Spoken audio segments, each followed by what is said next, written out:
Welcome back to the Michael Cohen Show on our continued journey to 250,000 subscribers. So stay in the know, be a part of the community, hit the subscribe, and watch and share with your friends because there's a lot of shit going on. Now, yesterday, here in New York City, Trump came to town in order to appear before the stock market, before the stock exchange, after, of course, being named Times Person of the Year. Now, I'm a little bit confused because I thought I was Time Person of the Year, right? Champion of democracy. I mean, what happened here? I guess I've been trumped again. Well, look, I'll get over it. We've talked a lot about Trump appointing more billionaires than ever before to his cabinet. But this is what he said about people who would donate $1 billion to him. No, seriously. He actually said that this is what will occur if you donate $1 billion to him. Now, when they say him, are they talking about to him personally? Are they talking about to the country? I'm not sure. Play the clip. Incredible staff behind me and others that aren't here.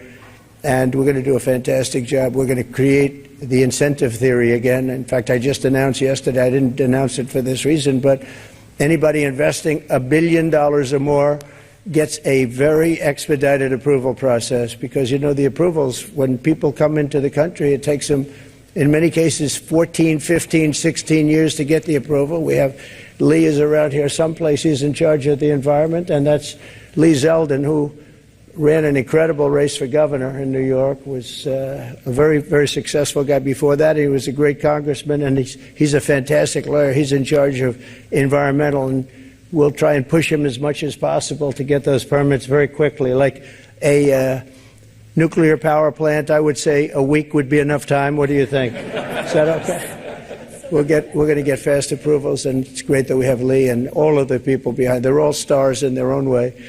If you invest $1 billion, you're going to get immediate sort of action and approval. That's a tough one. Then Jim Cramer asked Trump if working people should buy more stock. It's a great question. Here's the answer. Play the clip.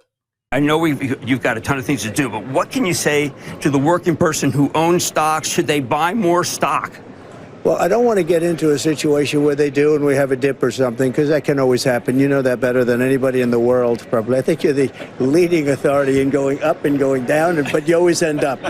He always ends up. That's the good news. But we have, like, Doug Burgum standing right over here, has done a fantastic job. He's been on your show many times, and we have just tremendous people. I would say this, I think long term, this is going to be a country like no other. We had the 3 best years ever until COVID came in, and then we did a good job getting rid of it. The stock market, if you look at the markets, were higher than just previous to COVID coming in when we handed it over. And now— Yeah, by the way, that's actually not accurate. But who am I to turn around and contradict Donald Trump talking to Jim Cramer, right? Then Trump says that Scott Bessent, who's Trump's pick for Treasury Secretary, he says that the stock market is only doing well because Trump was going to win the election, and it's only doing well because Trump has won the election. Play that clip.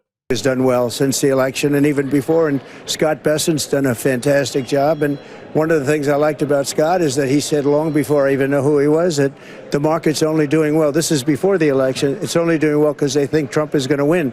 So we made Scott the Treasury Secretary, which everybody frankly wanted, and he's going to do a fantastic job. Meantime, how about a crypto, really? Yeah, I mean, again, it's the answers are crystal clear. First of all, nobody knows how the stock market is going to do. Right now, the stock market is on a tear.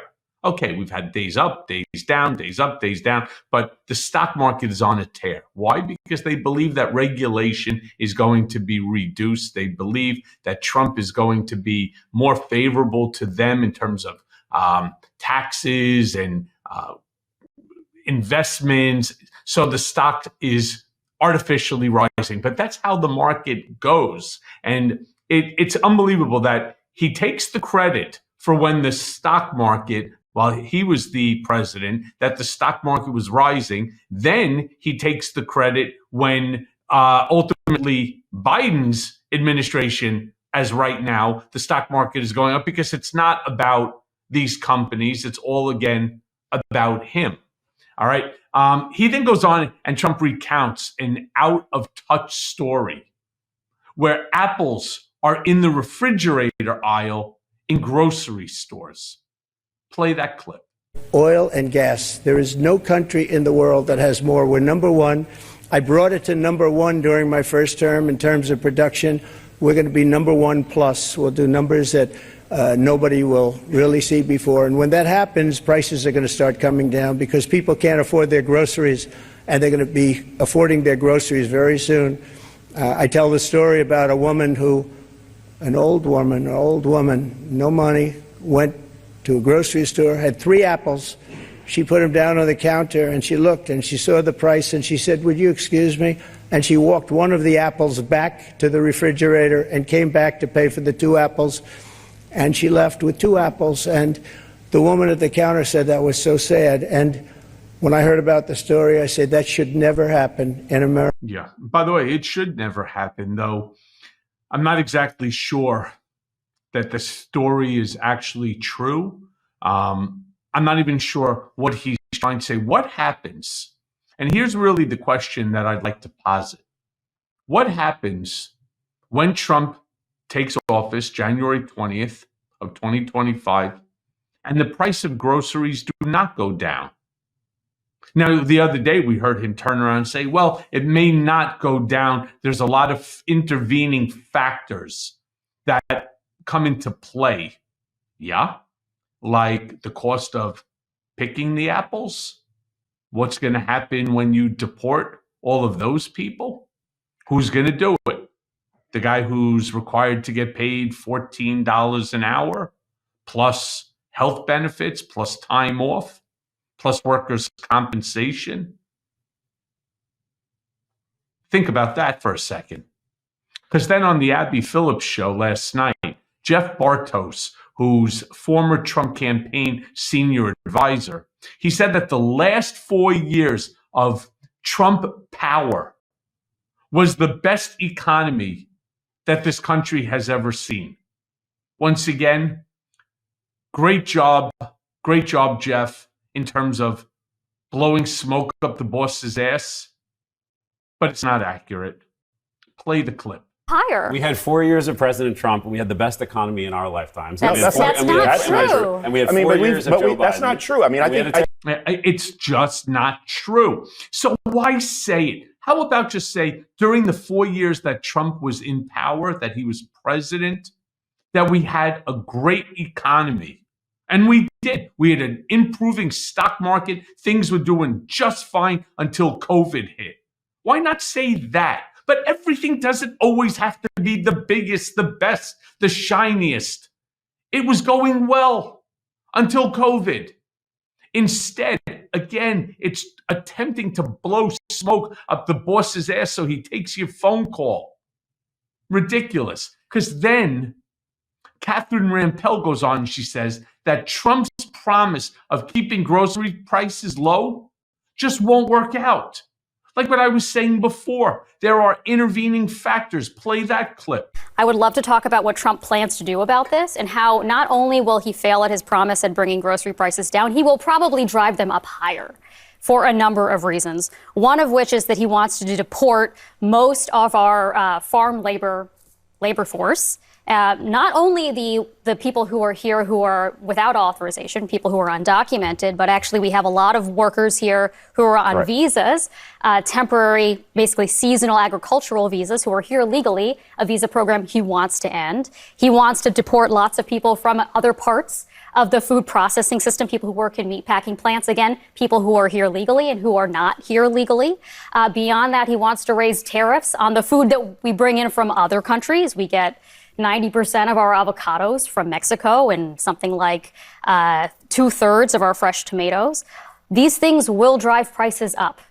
So it's not only a matter of it's hard to get them back down. It's easy to get them up higher. We had 4 years of... Yeah. And you see the smug look on Scott Jennings' face. He's such an asshole. It's all about going right back to the talking points memos that they get. This is what you need to say. And they're so used to, again, if somebody turns around and says that during Donald Trump's administration, everything wasn't the greatest, well, then you're on the outs. So look, lastly, I want to show you a photo that Midas Touch put out yesterday, showing how the stock market was actually doing yesterday when Donald Trump was there ringing the bell. I just think that that's kind of funny. I think it's an interesting foreshadow. You got Fox News Live at the bottom. President-elect Trump rings the opening bell at the stock exchange. The Dow is down 234.44. Mind you, look at where the Dow is at, 43,914.12. The highest it's ever been, the NASDAQ, down 132, but still doing extremely well, as is the S&P 500. So what does this all mean? It all means it's smoke and mirrors. It means it's all bullshit. All right? The market will do what the market wants to do. There's a lot of issues that come into play. For example, how we deal with our neighbors, our partners, the global economy. We are not an isolationist country. So if in fact they do impose the tariffs, if in fact that they do some of the things that they're talking about, deporting migrants, to the tune of 10 million of them, mark my words, you're going to see those numbers go straight down. And it's going to be a horrible, horrible thing for everyone's 401k, for people's jobs, for the market. Rest assured, before Trump institutes anything like that, I promise you, he's thinking about that. And he knows the ramifications will not be good. And as always, thanks for listening. Hey everyone, first of all, thanks for watching. We're going to be posting daily episodes with reactions and talking about politics. We'll be talking about everything, in fact. So please like and subscribe. Join us on this journey.